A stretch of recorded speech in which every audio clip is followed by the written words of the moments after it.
তোমাদের অনেকেরই রাতের বেলা পড়ার সময় একটা চিন্তা আসে, থাক এখন ঘুমিয়ে যাই, কাল ভোরে উঠে সব পড়ে নেব। কিন্তু সকালে অ্যালার্ম বাজলে মনে হয়, আরে ভাই আর একটু ঘুমাই, মাত্র 10টা মিনিট। এভাবে গড়াতে গড়াতে অনেক দেরি হয়ে যায়। আর তখন আফসোস হয়, এর চেয়ে তো রাতেই পড়া ভালো ছিল। এই অভ্যাসটা বদলাতে হলে তোমার স্বপ্নকে বড় করে দেখতে শেখো। তোমার ভেতরের আকাঙ্ক্ষা বা স্বপ্নটাকে বিশাল করে দেখো।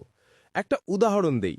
ধরো তুমি গভীর ঘুমে আছো, হঠাৎ তোমার এক বন্ধু ফোন করে বলল, দোস্ত, আজ ভোরে আমাদের মাঠে একটা দারুণ ফুটবল বা ক্রিকেট ম্যাচ আছে, সকাল সকাল বের হব, উঠিস কিন্তু।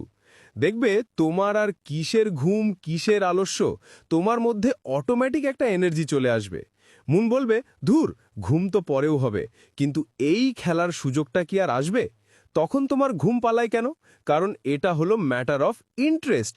খেলা বা মুভি দেখা তোমার কাছে তাৎক্ষণিক সন্তুষ্টি দেয়, যা মনকে ভালো করে। কিন্তু আমরা পড়াশোনার ক্ষেত্রে এই একই আগ্রহটা তৈরি করতে পারি না। পড়াশোনাকে তোমার স্বপ্নের সিঁড়ি হিসাবে চিন্তা করতে হবে। এর জন্য একটা সহজ উপায়, সবসময় হাতে একটা ছোট নোটবুক রাখো। সেখানে তোমার সুনির্দিষ্ট লক্ষ্যগুলো লিখে রাখো। যেমন 2025 সালে আমি এই কাজটি করব, 2027 সালে অমুক বিশ্ববিদ্যালয়ে চান্স পাব, 2035 সালের মধ্যে ঢাকা শহরে একটি ফ্ল্যাট কিনব। এই প্রতিটি স্বপ্নই পড়াশোনার মাধ্যমে পূরণ হবে। এই সত্যটি নিজেকে বারবার মনে করাও।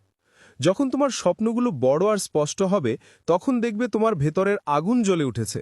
রাতে যখন ঘুম পাবে বা সকালে অ্যালার্ম বাজবে, মন বলবে, আরে ভাই তুই কি করছিস? তোর না 2035 সালের মধ্যে ফ্ল্যাট কেনার কথা? এটা করতে গেলে এখন পড়তে হবে। এই চিন্তা তোমার ঘুম তাড়াতে বাধ্য। ঘুম ভাঙার পর আমাদের একটি মারাত্মক অভ্যাস হলো অ্যালার্ম বন্ধ করে মনে করা, থাক আর 5 মিনিট ঘুমাই। এই 5 সেকেন্ডের মধ্যে আমরা ডিসিশন নিয়ে ফেলি যে ঘুমাবো, আর 5 মিনিটের জায়গায় দেখা যায় আমরা আরও 2-3 ঘন্টা ঘুমিয়েছি। তাই মনে রাখবে, সিদ্ধান্ত নেওয়ার জন্য তোমার হাতে মাত্র 5 সেকেন্ড আছে। অ্যালার্ম বাজলেই 5 সেকেন্ডের মধ্যে নিজেকে বিছানা থেকে তুলে ফেলো। যদি এই 5 সেকেন্ড পার হয়ে যায়, তবে শয়তান এসে তোমাকে আরও ঘুমিয়ে থাকার জন্য প্ররোচনা দেবে। আজকের পর থেকে প্রতিজ্ঞা করো, অ্যালার্ম বাজলে 5 সেকেন্ডের মধ্যে বিছানা ছাড়তেই হবে। আমাদের অনেকেরই রাত জেগে ফেসবুকিং, ইউটিউবিং বা চ্যাট করার বাজে অভ্যাস আছে।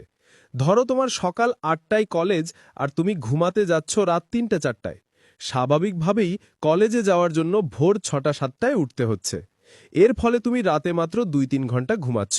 সারাদিন কলেজ, স্যারের বাসা, টিউশনি, অনলাইন ক্লাস সব মিলিয়ে যখন রাত 9টা-10টায় তুমি বাড়ি ফিরবে, তখন তুমি মারাত্মক ক্লান্ত থাকবে আর প্রচণ্ড ঘুম ধরবে, কারণ তোমার শরীর বিশ্রামের অভাবে টায়ার্ড। তাই এই অভ্যাস ঠিক করতেই হবে। পরের দিন যদি ক্লাস বা কলেজ থাকে, তাহলে অবশ্যই রাত 11টা থেকে 12টার মধ্যে ঘুমিয়ে পড়তে হবে। রাত জেগে ফোন চালানো একদম বন্ধ করতে হবে।